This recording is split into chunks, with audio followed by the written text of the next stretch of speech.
In this video, I'm taking you with me for a few days in my life as an OBGYN resident. First up, a workout, a shower, and some coffee before I head in for a labor shift.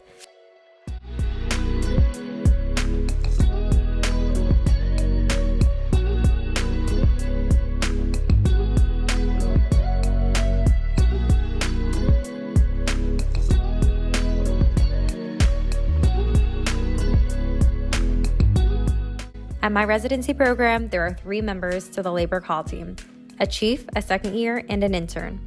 The intern is responsible for postpartum rounding, triaging patients, all spontaneous vaginal deliveries, and primary cesarean sections. As a second year, I'm responsible for antepartum admissions, operative deliveries, which means using forceps or a vacuum, any repeat or emergency C-section, and helping the intern with labor management. The chief is responsible for overseeing everything that we do, and of course, there's an attending, or most times a few attendings, who oversee all the decisions we make. They just called a postpartum hemorrhage page. I know the chief and intern are in the room already, but I'm heading over to see if they need any more hands. A postpartum hemorrhage is one of the most common obstetric emergencies. There's a lot of things that are kind of going through my head the second that I recognize that there is more blood loss than should occur during either a vaginal delivery or during a C-section. One of the first things I do is assess someone's vitals to see how hemodynamically stable the patient is, and also to make sure that the patient has good access or good IVs, to make sure that there's a way for us to give them fluids and blood products that might be needed for resuscitation, as well as certain medications. The next thing I'm looking for is what's causing their bleeding. The most common cause of excessive bleeding during delivery is uterine atony. Essentially, the uterus is a muscle and it needs to contract down to allow the bleeding to stop. So a lot of the times when excessive bleeding happens, it's because the uterus isn't appropriately contracting down. Other causes of a lot of bleeding can be lacerations or trauma, like to the cervix or to the vaginal walls or perineum, or retained tissue, like in the setting of a placenta not fully delivering and there's a part of the placenta that needs to come out, or coagulopathy, which means that a patient could be lacking clotting factors or their platelets aren't working very well. Essentially, something is happening that is not allowing them to clot properly. Like I said before, one of the most common causes is uterine atony. So typically the first thing I do is a really aggressive fundal massage, which is essentially massaging the uterus to try to get the uterus to contract. Then I also start thinking about what medications I can give in order to, again, help the uterus to contract. Sometimes these medications still don't work and there's still a lot of bogginess, so we have to think of other things to help the uterus to contract or to tamponade the bleeding. One way that we allow for uterine tamponade is to place a balloon inside the uterus and inflate it with water. That helps to apply pressure from the inside out, again, to create that tamponade and to stop the bleeding. Yet another thing that we can do is a uterine artery embolization, which is when we access the blood vessels that supply the uterus through a blood vessel, either in the leg or the arm, and we reduce the amount of blood flow that goes to the uterus to reduce the overall bleeding. This is something that's done by our colleagues in interventional radiology if the patient is stable enough to have this procedure. At times when there is so much bleeding that we're worried that it's a life-threatening bleed, we do have to consider surgical interventions, including even a hysterectomy or removing the uterus. We try really hard not to do these invasive procedures if we don't have to, but when someone's life is at risk, it is sometimes something that we have to do to save someone's life. Like I mentioned, there's a lot of reasons why someone can have a lot of bleeding, and that means that there's a lot of different treatments for this bleeding. So that was a very quick and a very simplified version of how we assess and manage a postpartum hemorrhage. I'm currently on my ultrasound rotation. At my program, we have 2 rotations dedicated to ultrasound. The first is during intern year, where we have a full 6 weeks of learning obstetrics ultrasounds. During that time, we get exposure to doing viability scans in early pregnancy, completing anatomy surveys, checking for amniotic fluid levels, measuring fetal growth, and performing biophysical profiles. Many of these skills we use ourselves when we are on the OB floor or on consults, so it's really important that we build a strong foundation for this during intern year. Then, during second year, we have a 3-week rotation of pelvic ultrasounds. We mainly assess the uterus, cervix, and ovaries. This is an important skill for consults when we might be called to assess for heavy vaginal bleeding, ovarian torsion, ectopic pregnancy, or a tubo-ovarian abscess. I'm currently halfway through this rotation, and I'm already so shocked at how much I've learned and how efficient I've gotten at scanning patients. I'm finally home after many pelvic ultrasounds. First things first, some cuddles with Bama, but next, down to business because I have a research presentation next week. I unfortunately procrastinated a little bit, so I'm just now putting the presentation together, but luckily it's not so bad since it's a research project I started and I'm really passionate about. My goal is to leave my mentors and my co-authors at least a week to review my PowerPoint for feedback before I need to submit it for the research presentation. And today I have chauffeur Ryan because my car is in the shop. Time for didactics. This is when we get a full morning dedicated to continued learning.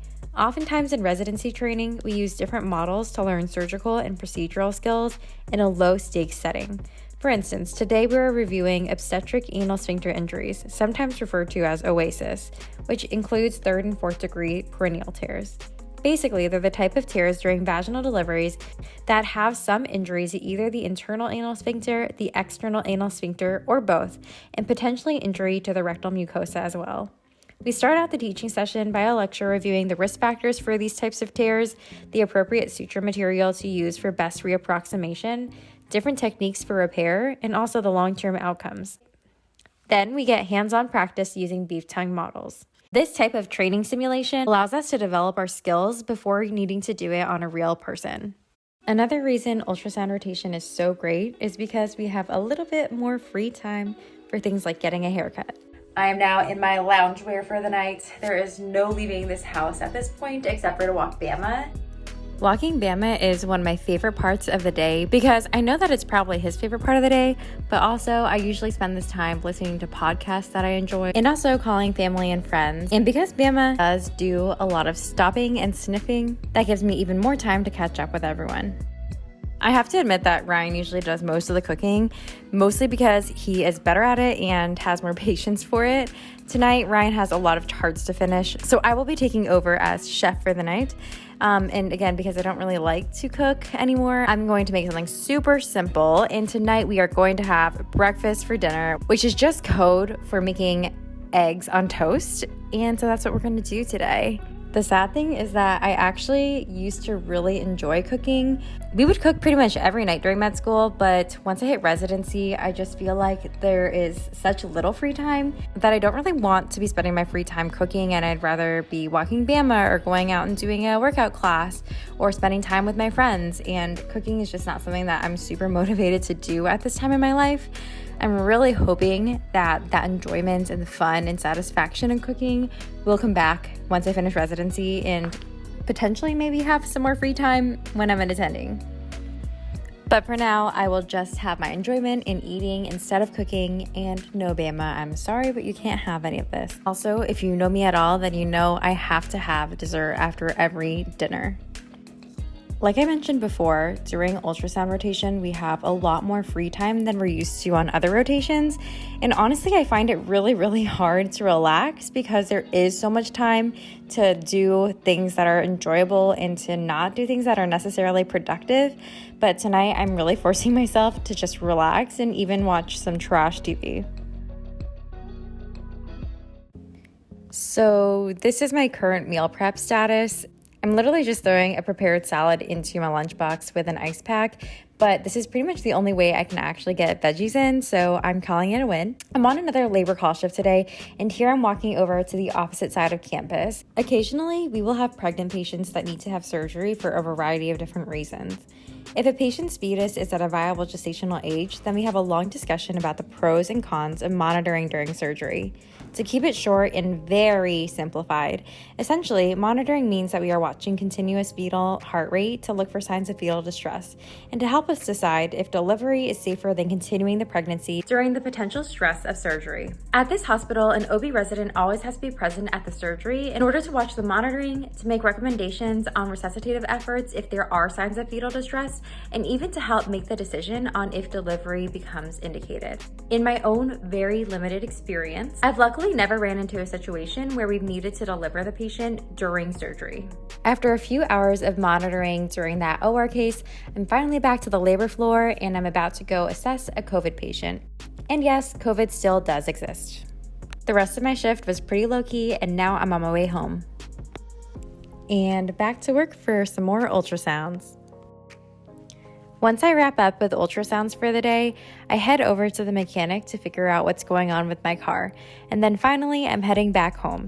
I mentioned in a prior video that I'm going to be involved in our residency program's podcast. I'm really excited since, as you know, I love creating social media content. While I love sharing my life as a resident with you on YouTube, I'm excited to be working on the podcast, which is focused primarily on hearing the stories of all of our residents, fellows, attendings, and other healthcare workers. Once I'm done with recording the podcast, it's time to refocus my energy to my research presentation. I now have the feedback from my co-authors and I'm practicing my presentation out loud. While I don't want to sound overly rehearsed, I do feel that practice helps to create a really strong presentation delivery. I often find the hardest part making transitions from slide to slide that sound cohesive and smooth, and practicing the presentation really helps me to get there. Once I feel like I've practiced enough, Ryan just happens to come home, and it's time to put the work away and enjoy some family cuddles. Thank you so much for joining me on another week in the life of an OBGYN resident. I'll see you next time.